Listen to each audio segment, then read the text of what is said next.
What's going on, everybody? Welcome back to Straight Like That, the podcast, hosted by me, Instagram's favorite half brown boy, Camille Manzor. I've got one of my good friends here today, freshman of the year in 2016. He was Gulf South Conference champs in 2018, his junior year.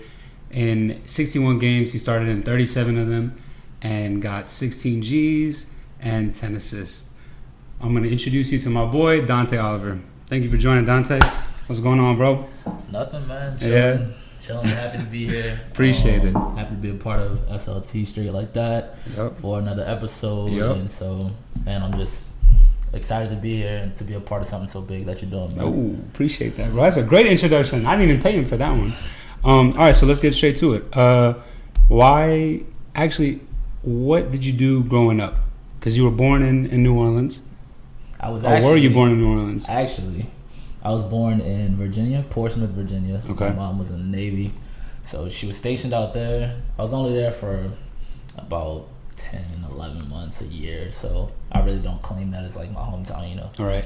Moved back here, and so ever since then I've been here, and so I claim New Orleans as my home. This is what I know. This is how I grew up, so that's where I'm from. Okay. All right, so you do claim New Orleans. Yeah, of course. Okay. But man, growing up, I was always an athlete. Mm-hmm. I was put into football, American football, when I was about 4. So literally right when you get to the age of like actually running, my dad just tossed me into football. I was like, go ahead, I know you'll do great.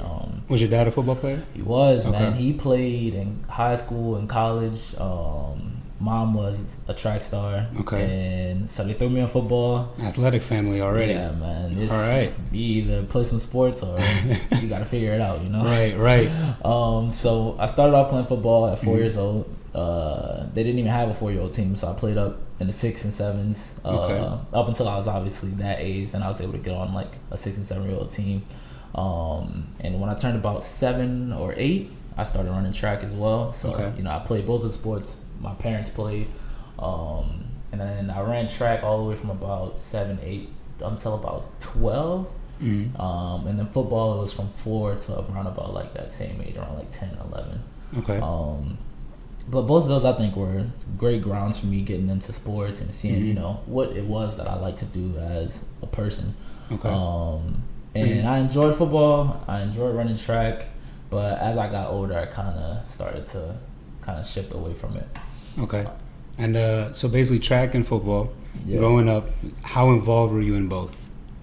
How invested were you in both, rather? Very, very invested. You know, when you're a kid, you know, your parents kind of have, I wouldn't say control of your life, but they have a heavy influence. They push on to you things that they obviously want you to do. It would be the same as if, like, you know, if I was a parent that I would obviously want my kid to play soccer, you know? And so they put me in those things, and I enjoyed them a lot. I enjoyed playing football, and I enjoyed running track. And it was just things that I think kind of started my athletic career. I think playing out of the two, one of them not gonna like me after this. I think I enjoy playing football more than I enjoy running track. But they why is both. Why? I think I've always enjoyed being a part of a team. And when I ran track, I think I might have felt differently if I had other people on my track team that were my age. It was either people younger than me or people older than me. Like, you know, there's like the couldn't relays really relate and stuff. to them. There's like the relays. I was never on a relay team because nobody was my age. They were all either older or younger. But when I played football, of course, you have your team. You make good friends. One of my friends, hopefully you're out there watching this when it drops, Emmanuel, he's still my real good friend today, man. And that's a lifelong friend that, you know, I'll never. And that's massive in sports too, and team-oriented sports. It's a lot of friendships that are created too. For sure, man. There's people that stay with you, and that's been like kind of like the blueprint for my life up until like when I stopped playing. Was that on those teams, man, you make some real good friends. Right. And I know in New Orleans they got a heavy football culture, right? So how much of that was kind of an influence on you? You know, just kind of not knowing other sports, but really just it's always football. You know, you got the Saints wilding out on Sundays, LSU, all that kind of stuff. Nah, man. Back now it's a little bit better. especially with the city trying to bring a USL team and all that to the city. You know the stadium's about to be right there. I did not know that. Yeah, they turned this whole thing up. That'd be nice. That's a great spot for the city. That's walking distance right downtown. You know, people gonna get drunk, wild, and then walk clean right there to the stadium. Great part about New Orleans, man. Everybody gets drunk, so if you want to have a good time, you come down here. Right. But yeah, man, you said about not knowing about other sports, but that's like really how it was, man. Like back when I was younger, nobody was playing soccer for real here, man. Mm-hmm. There's not that many opportunities in comparison to football and running track. The next level of like playing either travel ball or even going further, like going to college, it's much easier to do that in football and when you're running track because it's just a bigger culture down here. Yeah. For soccer, you have to pay a lot of money. You have to. Nah, that's the issue. That's the issue. There's a lot of money involved. A lot of it, and if you were playing football and things like that, it's free. They're coming to you with everything, and so it's like a disconnect, which is kind of segues into my experience from moving between football and track and moving on to soccer. But that story right there on how you switched is interesting too, and I want to get in that in a bit. Because it's rare how you were up until 12 and you didn't know about soccer really. Man, didn't play anything. Never would have even touched it if it weren't for some circumstances. Man. Right. All right. So let's talk about them circumstances. So you're 12? No. How old were you when Hurricane Katrina hit? So when Katrina hit in 2005, I was 7. Okay. So you were 7 and then you moved over where? And then evacuated rather. Yeah, man. At first it was Texas, and then we went to Miami by the grace of God, man. He took care of us. We went out there, man. Stayed. This family like kind of took us in as like refugees, man. Gave us a place to stay and all that. We went to school out there, and man, that was my first time ever like seeing and like touching like a soccer ball. It was just like different. I played like one time at like a game, and that was like my first introduction to it. Where was that at? Like a recess kind of thing at school, or like pickup? It was actually like a rec team. One of my friends out there at the time, his dad was like, hey, like you should come out and play in one of our games. And you know me, I'm like, I never did that before. Yeah, you know nothing about it really. You know, but I'll do it. You had cleats? Or what'd you do? You were trainers? I wore my little football cleats I had. Football cleats, yep. Because when I went out there, I forgot to mention, I went out there, and, you know, I was already like playing football back home. I went out there, man. My dad has the tapes and everything still of me playing football out there for the West Kendall Dolphins. Oh, so you were playing football out there also? I had an actual like football team out there. He brought me out there. I tried out, and they snatched me out there. It was like, yeah, you're definitely playing, man. And so I was out there playing. Having a good time and stuff, and then I met one of my friends at school, and him and his dad, I met them, and then I went to their house, and we used to hang out and stuff, and then they were like, we want you to come and play on our soccer team. Randomly? Like, randomly, just wanted me to come out there. Okay. And so I went out there for that game, just ran around, had no clue what I was doing, just running fast, that's it, and just kicking with my little football cleats on. And that was kind of like my first introduction. And after we came back home, after the storm, we like got back home to our house and stuff. And back in New Orleans. Yeah, back in New Orleans actually. Then I kind of like had it in my mind that that like might be something I want to do, but it was never really a decision. Like, okay, yeah, I'm playing soccer. So I came back here, ran track for a little bit longer. How long were you out in Miami for? We were out there for about 9 months or so. Okay. So you only played that one game while out there? I played in that game and then kind of kicked the ball like a practice or two. Yeah, but it wasn't nothing where I was like on like very involved. Yeah. Okay. It wasn't nothing serious. So it's really that one little pickup game, one rec game sparked your interest right away? Yeah, it was something that was just different, man. You get into something like that, and you just, as a kid, you just want to know more about it. Yeah, curious. Want to get, I guess, learn it and try to play. I was man, I feel like I could actually do something. And even though I was terrible, and like it just wasn't normal. Right, you know? right. As a kid growing up where I grew up, that's just not something you do. Right. And so you're back in New Orleans after the storm. Back in New Orleans after the storm, man. And I'm playing football for a little bit longer, running track for a little bit longer, about a year or two past. And you like what, 10 years old now? Yeah, I'm about 9-10 years old now. Okay. Go to my parents and I'm like, look, I don't think I want to play football anymore. And my dad is. So you kind of lost interest in football first? Yeah, I kind of lost interest in. I would say it was kind of about. Listen, no matter if I'm lying. Track was first. Track came up. I got to a point to where I was like fed up. Like I was good at it. Mm-hmm. I was definitely good at it. I ran track. I mean, in 2008, after I got back, I ran in the Junior Olympics, which I would go pretty much every year because you would run for your state in the state. Mm-hmm. If you win a state, go to regionals and get like top 3 in regionals. You go to Junior Olympics. So you cleaned up at both state and regionals? Yeah, I usually cleaned up state for sure. Went to regionals. Sometimes I would get first, sometimes like second, but you still go. And then go out to the Junior Olympics. And man, once you run in your heat. You went out in your heat, and then you get basically the 8 fastest in the nation for your age group, and you race to see who gets first. And each year I would go, kind of like I would definitely place here and there. But then in 2008, I went there and cleaned up in both of my events. I ran the 400 and the 800.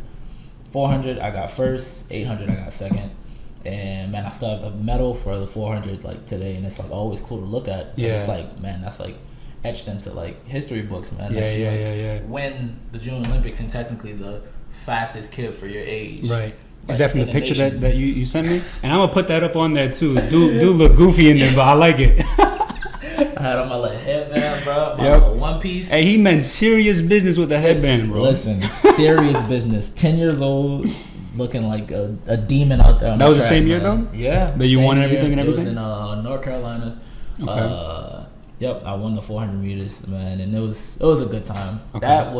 I think that was really like kind of like the high point of track. Mm-hmm. But then after that, that's how I kind of figured that it wasn't like for me anymore, because it's something that even at like the highest of the highs, I was happy, but then afterwards it was kind of just like and it didn't really drive me to go and like to continue running or anything. It was just like I enjoyed it. And then on the last like 2 years, it was kind of like a fallout, kind of like reached the peak and then kind of like dropped off a little bit on like my interest. So you went to your parents first about quitting track? Yes, and my mom was not happy. Okay. As expected. Yeah, as expected. Okay. She ran track all the way through college, man, and it gave her obviously the great opportunities for everything. So that's what she was kind of pushing me towards. And I think I enjoyed track the most because of the fact that it was a bonding time with her. It was something that me and her had in common. And, man, ever since the beginning, she was at every practice, every meet, flying wherever we went, driving wherever we went. So she was involved? Yeah, she was like my personal coach because we ran the same exact events. She ran the 400 and the 800. Oh, wow. Yep. Wow. And so that must have been tough on her, hearing that. Yeah, dang. She was... At every event, she used to stand at the last 100 meters, right in the stands at the last 100 meters. And I can hear her right now in my head. Go, you better go, like screaming. You better go, because like you would get to that last piece. Yeah. You got to bring it home, Yeah. And so every time, man, on the 400, once I get to that little, about, the 250, and I get down 3, and then go, I get to her, and I'm just like. Boom, mom's voice in your head. I'm pushing. Same thing with the 800, man. Go around, second time around, come to the last 100 meters, and you can hear her yelling from across the track, man. And so that was kind of like our like real good bonding moment. As a parent, man, if you have that with your kid and it feels like you're about to lose it, that I can only imagine like what that feels like. But that all's good now. Everything is good now. Everything's good. Mom, I love you so much. We have a great relationship, man. But that was obviously kind of like that point where I was like, okay, this is something that I don't want to do anymore. And although she was not the happiest with that, they support me 100% in any decision that I make. And after that, then I went to my pops. So what was the difference in time between that? The difference in time was probably. You give him any time to recover from the first heartbreak? Probably like a few months. Damn, you doing no favors, bro. Probably like a few months after that, because I ran track. It was a summer in the summer. Right. It was summer. You do it all throughout the summer, and so that was done. Hit it in the summer. We coming up on football season. Right. I'm like, I gotta tell him somehow. Yeah, I got something to say. He was not. I think he took it worse than my mom. Man. Really? Yeah. Did you play out that upcoming season, or did you just quit? No. After that once I told him, it was more of like look, we gotta push forward on something. Because I was an athlete. I love sports, and they knew that it was gonna happen. So they wanted you to stay into something. Yeah, into athletic. Something. No matter what it was, man. My parents always. It was the same for me, my brother, and my sister. Like. Mm-hmm. No matter what you do, you have to do something. And you have to put a lot of effort into it. And so they kept us involved, which I think was always very helpful. Damn, shout out them. Yeah, shout out them for real. That's some real parenting. Made me into the man I am today, man. So I let him know that. He was not very happy, but he was understanding in my decisions on why I wanted to do what I wanted to do. And but his thinking though, as like any parent, is in the future, how's this going to play out for us in the future with him and my mom and really nobody around us really knowing about soccer and knowing what that entails. They were scared that, okay, so how does he take this, like, I guess, situation and turn that into success in the future? Because both of them, when they see track and football, they saw that I was good at both of them. They're like, okay, he can take anyone, go to college, get his school paid for. Because that's what they're thinking about, scholarship money. Man, like things just to set me up for the future. And that's how parents think, they think for your long-term success. And things that we don't think of as kids. As a kid, I was just like, man, I don't really want to do this anymore. Yeah, you can't see the full picture yet. Of course not. Right. And I could have never imagined how much harder it was until now when I look back and I'm like, man, that's so much work for something that would have been so much easier in another sport. But so whenever you went up to them, I guess to your dad, because the second one, did you say, I want to quit because I want to play soccer? No, it was more of like, I don't think that I'm having as much fun. And then when we got into the whys and what will you do then? It's like, I want to play soccer. And they were just like, huh? Like, really fuck? Caught that. Like, you serious right now? Excuse my language, but are you serious? Like, damn. You don't know nothing about that. Right. Like, who can we really like speak to and get any like insights about that? And this all came from the one little rec game in Miami. This came from me moving out there to Miami for evaluation and literally just playing for the first time. What's that saying? Blessing in disguise? Or blessing in disguise? Disguise, exactly. Yeah, bro. Disguise, however you want to say it. Either one works. Wow. But yeah, that was something that I like think about to this day. Is like, what if I had never gone there? Yeah. Like, what's my life like now? Doing two other sports, Yeah. And I think it would definitely be a whole lot different, man, because there's just so many different like cultures and just different experiences that you get from any different sport. Yeah. And just that small little change could definitely change the course of a lifetime, man. Yeah. All right. So now you tell them soccer. Your parents are like, "What the hell is this?" Yeah. And then what's next? What you get involved in, like a youth kind of level club, or you go straight into travel, or what? I went into kind of like a rec developmental thing first, which was at PAC. This is around about when I was 10, 11. Okay. I went there. I played for like that year to about 2 years time frame, and that was kind of more of like a really big like learning step for me, because it's like, all right, you went out there, you obviously kicked the ball, but you don't know anything, right? So you're out there, and I'm just figuring it athlete. out, just literally just athleticism and me just being an athlete, just out there just figuring it out. But I credit my coaches that I had then back a lot. Coach Stu, Coach Ben, they did a lot of work with me, and so you had good youth coaches. That's something that I hold to my heart dear today, is that the fact that when I first got into the sport, I had really good coaches that kind of worked with me and did things that, most coaches that when they're at that level, they're just trying to collect the paycheck. They're trying to. There's not many real deal coaches out there. So they took the time to make sure you knew the techniques, because you have to learn the fundamentals. You have to learn a lot, and when you're that late into it, exactly. When I was 4 running the football, all my friends on the soccer teams, they were 4 years old kicking the ball around. Right, doing a little 2-touch thing. Exactly, doing things that I had never been doing. So like, when I'm that age and I'm out there, it's just like, at that time, it's just, man, you gotta just go after and get it. And so that was a tough learning point, but I credit a lot to my coaches for being there and teaching me a lot of things that I still learn and like needed to know like to this day. So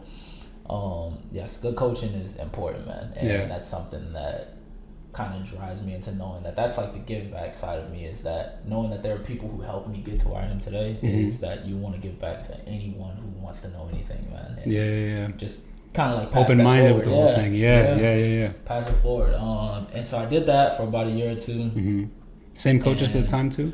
Yes, same coaches. And that's gonna foreshadow something else. I'll be back up with one of them. Okay. I love the storytelling shit we doing, bro. Man. And so when I turned about 12, that was my first year going into actual travel ball. Yeah. So there's a big merge in the city where they made this big team called Chicago Fire Juniors, and that mixed like a few of like the best like premier teams. On, like, I remember that, bro. And they like all just merged together. Yep. Boom. Into I was at Lafayette the summer before they left. So yeah, okay. Yep. So yeah, they did that big merge, and me being white, man. Let me tell you how you know that football was in my blood. So I used to go to my soccer games, and I would have on Under Armour underneath. Okay. Looking silly. Okay. But it's what I wanted to wear. I was a little kid. I'm like, man, this shit look good. Right. You're trying to swag out football a little bit early. Oh. Football gloves. When was this, in the summer? Listen. It's hot in New Orleans year round, bro. Like maybe like one. Like at the worst, it was probably like the fall. You know what I'm saying? But I had pictures, hot. and people would always know who I am because they see the long sleeve, they see the gloves, and they see the headband. Same headband from that little track picture. Y'all can see it. That's a lucky headband, huh? Man, the same little one, the little white one. And then the gloves, and I used to think it was the freshest thing in the world. And I regardless of how hot it is, I look back on it was super hot. You know, I can't be out there with a heat stroke. But, you know, when it let the temperature drop and I feel a little breeze. Yeah. Gloved up quick. Gloved up fast. So, man, and everybody always knew once I went to go try out for that team. Yeah. They're like, man, you the kid who used to wear like the. I'm like, yeah, that's me. Yeah. Okay. So you're building a name for yourself now. A little run. I went and we tried out, man. It was like had to be at least 100 kids out there because it was the merge was crazy. It's so many different kids just all trying to get on that one team. Yeah, and they're only taking about 20-25 for the first team. And that's a lot though. 20 maxing at 25. Maybe not even. Because I believe like it 18 though. Or no. Because when you're younger, I believe it. It's not like the professionals and stuff. It's like 18. Travel roster and things like that. Yes, there's about 20-25 kids on our team. And I go out there to the tryouts. It's about 3 days of tryouts. Go out there to the tryouts. And I end up making the first team. I don't know how. I mean, I feel like I had it, but you know, at that age, I really didn't. With that many people too. Exactly. I still really didn't have it. You know. Yeah. And so getting on that team was kind of my first step to actually taking like the soccer thing serious, because now it's like, all right, we're putting a lot of money into this, but now you're traveling. Because the price difference is a big increase when you go from rec, you're paying for maybe just the coaching for the whole year, and then you're paying for maybe the few tournaments you go to. But they're mostly in the city. You might travel most like 2 hours. Yeah. But when you jump up to like travel ball, like the first, like the premier teams and stuff man, you're traveling to Tennessee, you're traveling to Florida, Oklahoma, Texas, Alabama, like anywhere within the region. And then if you go to nationals, which we did some years, you're going out to North Carolina, you're going out to like the northern states, like to play teams from anywhere. You put in a lot of money into it, and that's when I think me and my parents really had to like sit down and talk again, which was, okay, look, if you're gonna do this, you need to be for real about it. You need to put your foot like forward. And I was always like putting in lots of effort into whatever I did, but it's just still another big decision for them, because coming from where they came from and like the mindset that they have is just that, man, when you play your sport, you don't have to put that much money into it. Right. And see, that was like a disconnect for them, because they're like, all right, he loves the sport and he wants to play and things like this, but we're not used to paying this much money for you to play just a sport, you know? Football, track, basketball, you can play. And they're not the only ones thinking like that too, bro. That's common in this country. A lot of parents who may not be on that the higher like ends of like making money. Like they're not thinking like, okay, this is something that we can do, or this is like easy. It's like you have to like think about that and make a decision. And thank God, man, they trusted in me and they were able to put me through that, because they made a lot of sacrifices for me to go and do that. And I appreciate them for that. And so that right there was kind of like that first, like, all right, this is serious. Let's go. We have to go and make our moves in this. And so we went in that first year. I went and I played and I enjoyed it, man, and met some really, really good friends over the years playing there, and still really good friends I have today. Once again, getting back to that like team thing where it was just exciting to be a part of something that was just that close, man. Like I ended up then going to like middle school for a little bit with some of them, and like venturing into my first year of high school with some of them, playing against them in like the playoffs. Like it's just all that stuff was always fun, because we would go. How it worked is we would go play high school ball from about August.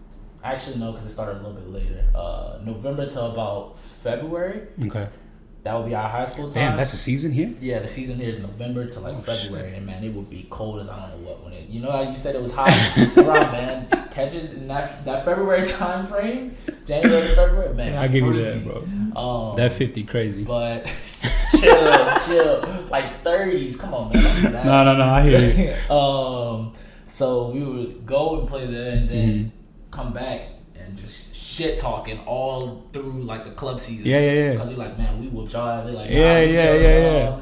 We did, and then that's the best part.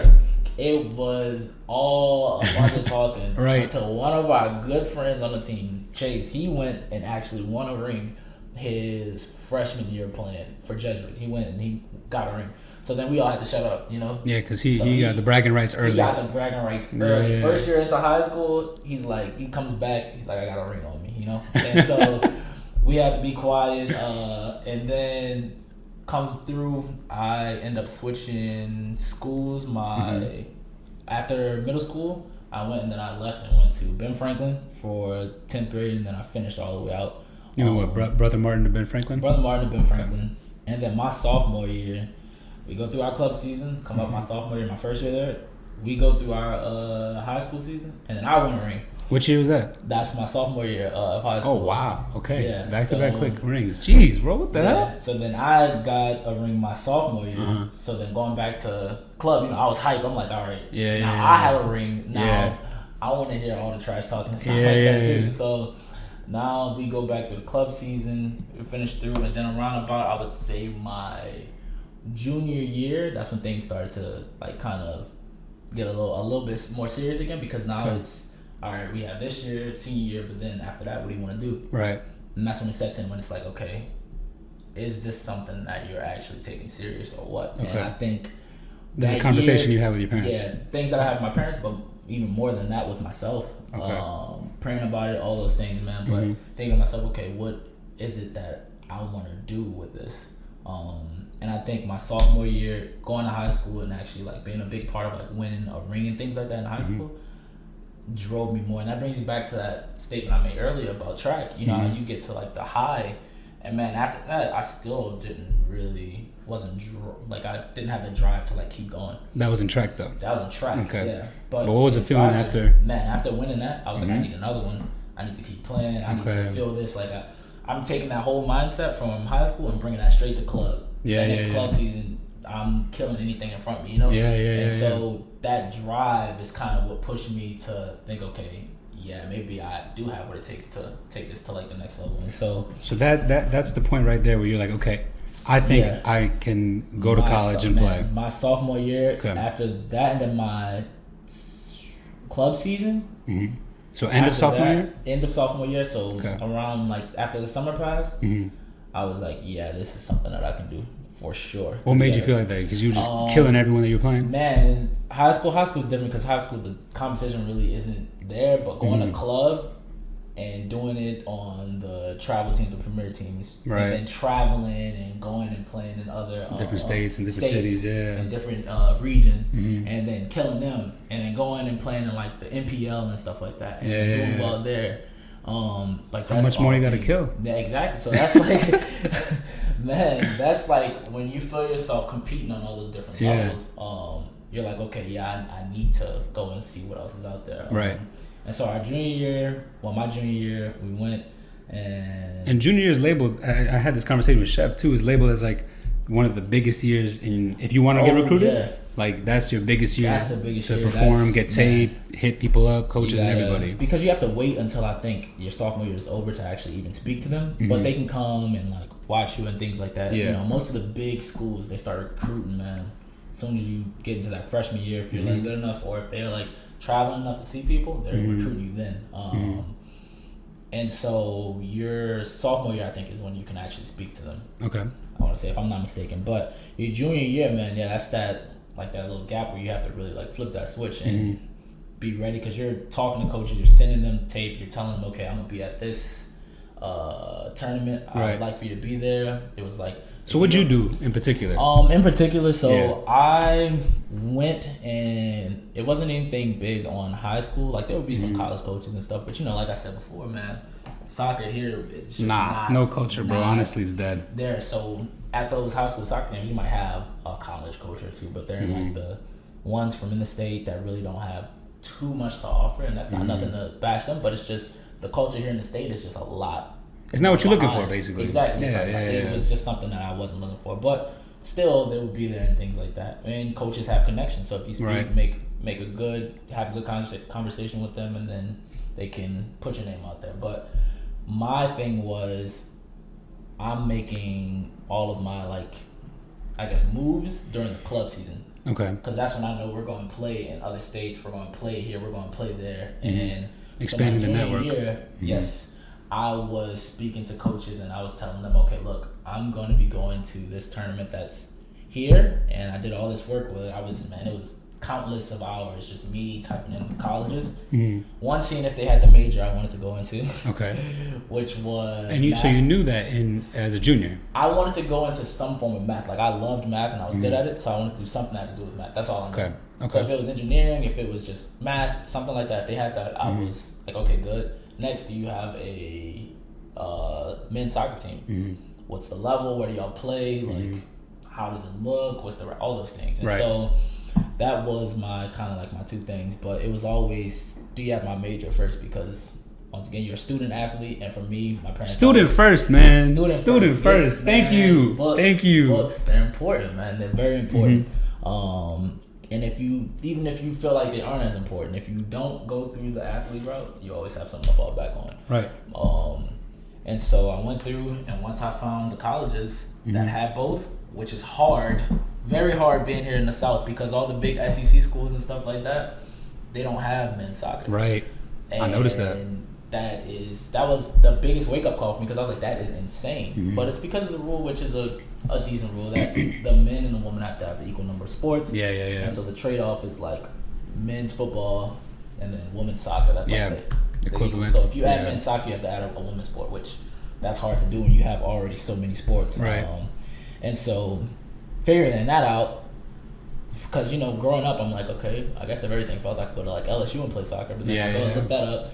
Look at all these big schools that you see as a kid, and you're like, man, it would be cool to go there. And you're like, dang, they don't even have men's soccer. Yeah. And so that was one thing that was just like cross it out. So that was a learning experience, and going from there and kind of looking, it was just, I remember vividly going to the NPSL tournament, which was in North Carolina, which was in Greensboro, and I texted the coach out there at UNCG and told them that I would be at their tournament.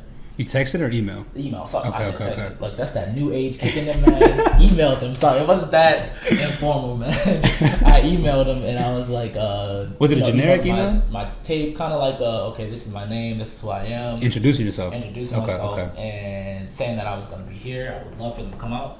And it's kind of like a thing where you're taking a chance where if the coach is going to be there or not. Because if you haven't really spoken to them, they're probably not going to just drive just to... Yeah, randomly. But... because it's a big tournament and it's nationals in their city, they're 100% going because they're trying to recruit. Nothing to do out in Greensboro though either, bro. They're gonna. There's nothing over there, bro. You know you can make that. I promise you that much. So that was one thing. Reach out to them, and then there was like a couple other tournaments and stuff where I kind of followed that transcript of sending them kind of who I am, and then if they want the tape, I send that to them so they can watch that before they come see me, know who they're looking for, know what they're getting into, you know. Was it just one school in all these different cities, or like as many schools in that city as possible? Really, it was as many as possible because you're kind of throwing darts and like just shooting, shooting, man. Like who, kind of like, you know how we did those job apps when COVID hit, you just sending them out. All right, who wants to pick? Who wants it? Yep. So it was kind of like just sending them all out and seeing the answers, the replies you would get back, and then weighing your options type thing. Okay. And it came down to it to where I kind of had my handful of colleges that I wanted to go to, or that I would like consider. Man, it ended up being Spring Hill. So this is, at this point, where are we right now? Right now, this is like my, I would say, almost to the end of my junior year, like that when we're about to get into club. Okay, so end of junior year, you're already having offers? End of junior year, I'm already sending out the, I guess like the introductions and things like that, and I'm getting back responses to places that I actually are like, okay, I can see myself going there. Okay, so there's communication. Yes, there's a good communication where they're like, okay, look, we do want to see you play. And then I think my last tournament in that summer kind of like ish era was that before senior year nationals. Yes, before senior year was in the North Carolina thing, and that was when the offers started coming in to like, okay, we want you to come and visit because now we've seen you play, we've had the introduction, and now there's colleges actually saying, okay, we want to fly you out, we want to pay for you to do this, and this. So these schools are really interested. Yeah, they're interested in the point to where they actually want me to be there, and I'm like, okay, I want to be there as well. So yeah. All right, so these colleges are really interested in you. Yeah. What's the next steps that happen? You go out there and see these schools? Yeah, I went out to see a few of the schools. I'll get into my kind of 3 or 4 that I kind of like boiled it down to. Okay. I was in college, but right before I went to college.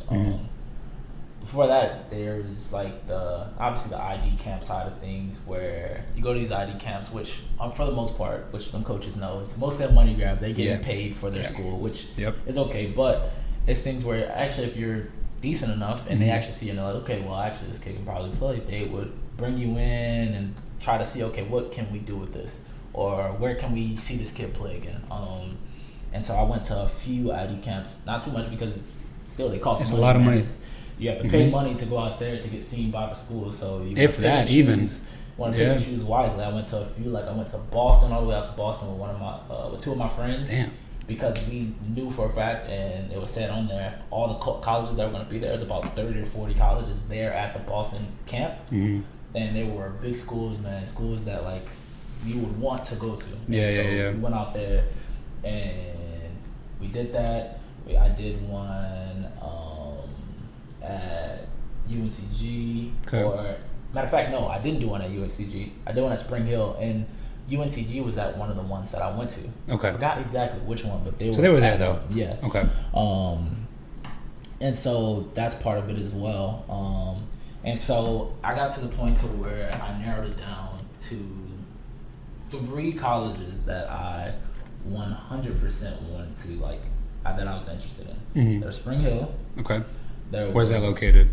Spring Hill, Mobile, Alabama. Okay. There was Montevallo. Where's that at? Montevallo, Alabama. And then there was UNCG, which is North Carolina, Greensboro. And so between the and what divisions were all 3 of them? Okay, so Montevallo and Spring Hill were both D2. Okay. UNCG was D1. Okay. And between the where's that second one from again? Montevallo. Where's that at? That's like, man, in nowhere of Alabama. That's all. Okay. That's all you need to know. It's all right. Nowhere.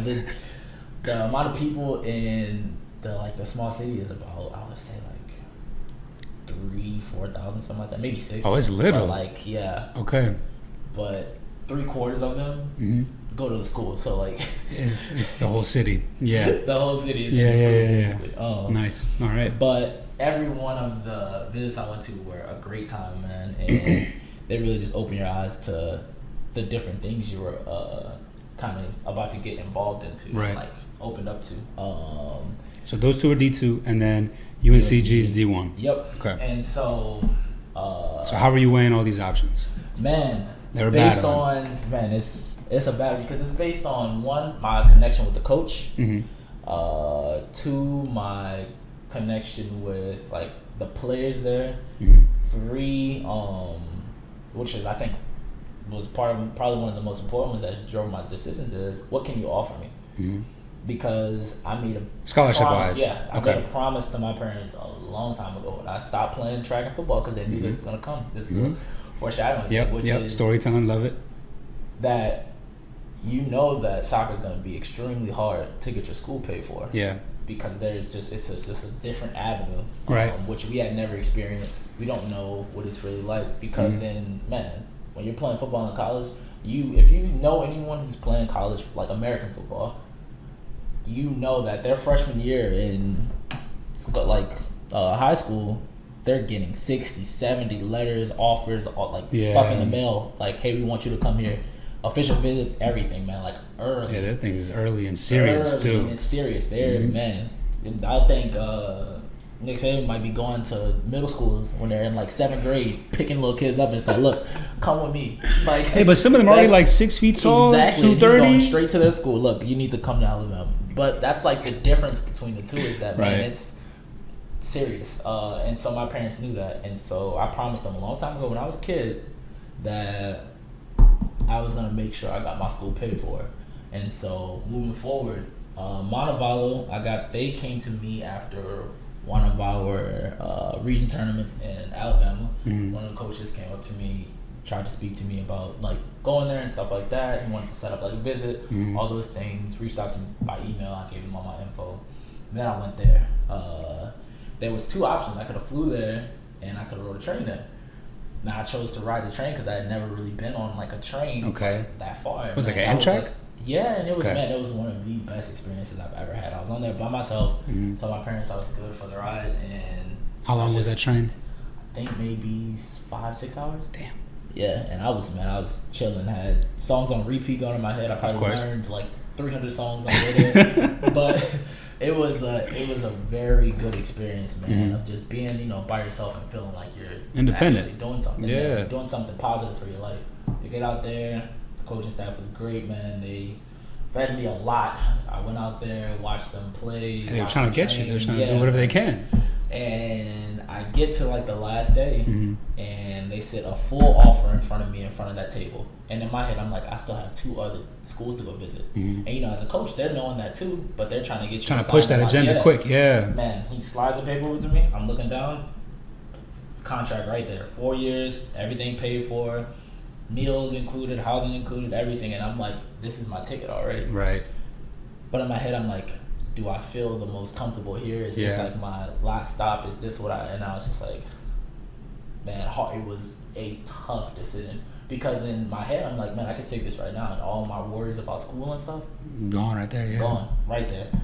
Man, I ended up declining it, man, because I had to still go to UNCG. Oh, you couldn't even tell them like pause? It was a yes, no? It was a man, when they put that in front of you like that, the writing, everything right there, it's like, man, you have to take this right now or something's going to have to go.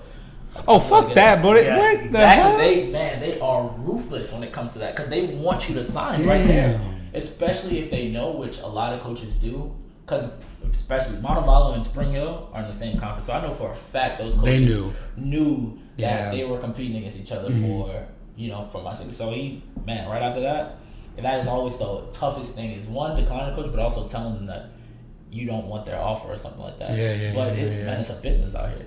If they, for whatever reason, didn't want you, man, they would X you out in a heartbeat. And that's one thing that you have to learn when you're going through all these things, whether it's sports, man, whether it's a job or anything, is that it's a business on both sides. Yeah. If they don't want you, or if at whatever point you become invaluable to them, they're Xing you out, man, quick. Yeah. Because it's a money grab. On to the next. Yeah, it's on to the next. So I had to learn very quick at a young age that, man, you gotta kind of be heartless when it comes to that. And I couldn't be there and be like, oh, I'm so sorry. Like I really kind of want, or I couldn't say yes out of just the kindness of my heart and wanting to please them, because then I would have missed out on opportunities that got me to where I am today. Right. So my next one was... And you're 17 or 18 at this point? I'm 17, man. 17. Jesus Christ. Yeah, 17. And yeah, so that all was right. So you say no to them. No to them. They take the offer off the table. Yeah, you go home. I end up going home. Okay.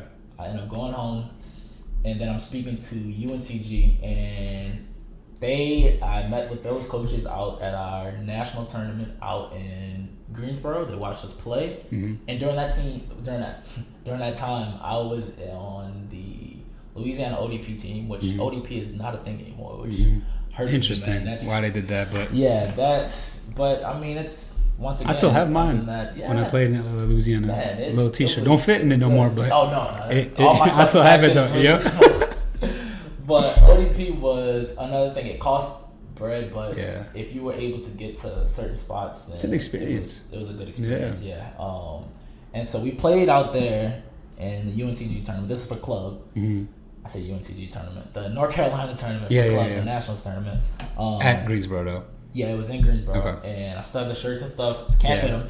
Yeah. But, man, we played our hearts out. We had an incredible run in that, and we ended up sparking a lot of interest for a bunch of coaches that was out there, like for our whole team.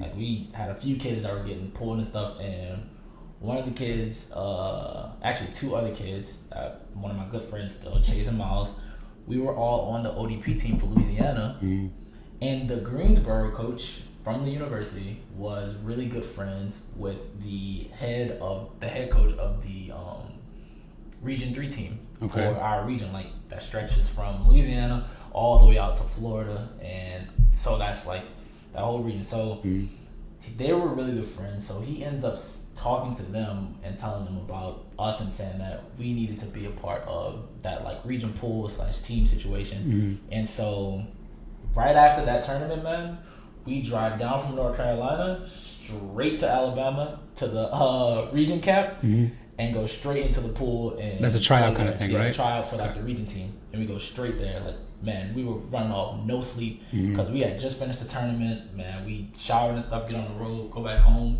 On the way home, we stop in Alabama. We get dropped off, and we end up training for that. And that was when I end up getting my first taste of being on like a region team where, man, everybody on that region team, I couldn't even name all of them right now, but every single one went to play in college. Oh, so that level was elite. Man, we had an amazing team. We went to the region like team like camp where every region goes there. It's region 1, 2, 3, and 4, and man, we wiped every region out there when we went and played. The 1, 2, and 4 all got killed by 3 when we went out there, and man, players on that team were now pro. Like, it was just a really good experience to be on that team. Right. And so then for each year they go on like 2 international trips, and that was my first taste of playing like ball outside the country. Oh, so you had a chance to go overseas? Yes. Okay. I went and I played in Italy for that team. They picked like a group that they wanted to go out there. You go fly out there, and we played, and I think we lost maybe 1 game out there out of the 4 that we played. And who were you playing out there? Man, like Italian teams? Yeah, Italian teams out there. We played Balotelli's Boyhood Club. I forgot the name of it. It's like killing me right now, not remembering it. But and we watched the football game. I think he back there now, though. It's like the light blue top. Yes. Yeah, I think he back there now. Yep. And so we played them, and I think that was the only team we lost. That was like our last day out there. We lost like 2-1 or something like that. Scored in that game. You did? Like, it was, man. It was. Man, it was an experience that once again put me to that mindset of, I think I can do this for real. Because now I'm not only playing against kids in the city. I'm not only playing against kids in the region. You do international. Yeah, I'm playing against other kids who have been doing this since 4 at a very high level. Yeah. You know? And so you're going out there and you're competing and you're saying, okay, well, if I can do this, I for sure can go back home and play. So this is all. When was this time wise? So this was that I kind of got jumbled up there. Yeah. This was before that summer, because this was going into like my junior. This is towards my junior end. Before. Oh, this is how you got the Greensboro interest. This is got it. Okay. Was from this. My bad. I kind of. No. You gave us a good background, man. That was my like last year playing in like the ODP and stuff like that, but it was what kind of sparked that interest and pushed me forward to having that offer as well. So then come back from Italy, man. Where you at now, bro? What city? I'm in New Orleans. Okay, finally chilling. Back home chilling, but get back home. Get the emails and stuff from Greensboro. They want me to come out there and visit. I go out there. Well, in terms of just the levels of when it comes to like money, just facilities and all those, and Greensboro's was far ahead of like everyone else, man. It's just the differences of being like a big school that has the money, D1, and that's just D1. Yeah, seriously. I mean, the fields are nice, like aren't they? Man, yeah, bro. Greensboro fields are they crazy. had like $1 million sewage system underneath the field, man. Underneath the field at Greensboro, where when it rains and stuff, there's a underground sewer system that it falls off and it goes underneath, and then they have a practice field on the other side. That was probably one of the best fields I've ever been on. And I go there and I visit, and I met the guys. The guys are cool. The coaches were showing me like all the stuff that they get, the gear, all the cleats I could get. The like, man, you know, just buttering you up, man. Yeah, stuff, you know. Yeah. And they brought me to like nice places to eat. You know, like at every college recruiting trip you go on, the players, they bringing all the baddest girls they know on campus to come and see you. I'm like, come on, bro. Like, they really trying to get you to like commit, because the coaches already put in a good word for you. Like, okay, look, we want this kid and we really want him to be here. And so they throwing everything at you. You know, I can only imagine what it'd be like if you like D1 football player like Alabama or something. They pulling up to you with a bench truck like, here, get in, this for you. You know, and so it's just, man. So they brought everything out to convince you. Man, they are trying to get you to sign your name on. Did that part get you though? It kind of got me. It kind of got me with everything they was throwing at me. Because man, you go out there, you're like, man, it would be nice to play in front of this. Yeah. It would be nice to play on this field, to have all these things. Right. And at the end, man, it just was not for me. I went there, and the biggest thing that drove me away from the UNCG thing was the money. I went there my senior year for my visit, and at that point, like I said, when it comes to those big schools, man, it was too late. It was to the point to where they kind of filled out their roster. 50, yeah, I would only get 50% academically for my first year, but then after that it would be full ride. But I couldn't do that. And you were out of state though. And I was out of state. Because in-state is pretty good at UNC. In-state, you can definitely UNCG. You can get some good deals and things like that, but coming from where I was, man, I was still gonna have to come out of pocket with a lot of money. So their deal was loans and stuff, half freshman year, but sophomore, junior, and senior were covered. But I went back and I promised my parents, I was like, look, we're not paying for school. Not even that half? Even if it was D1?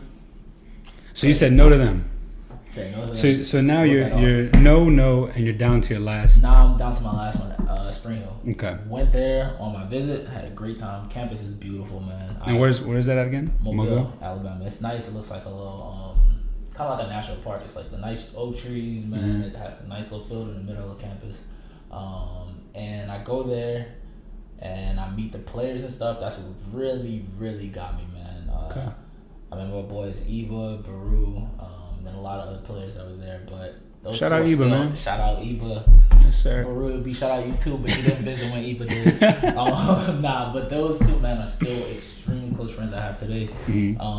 And so that's really what pulled me in, was just, man, I met the players and I immediately fell in love with the school, man, because I was like, these are the guys I'm gonna be playing with. I 100% want to be here. You know? Right, because you spend the majority of time with them. Exactly. Yeah. And so I go there. They had the degree I wanted. They had the soccer. They had people that I wanted to be around. I get to talking with the coach, and I love the assistant coaches. And I just was like, this feels good. Right. They sit in front of me, full ride on everything.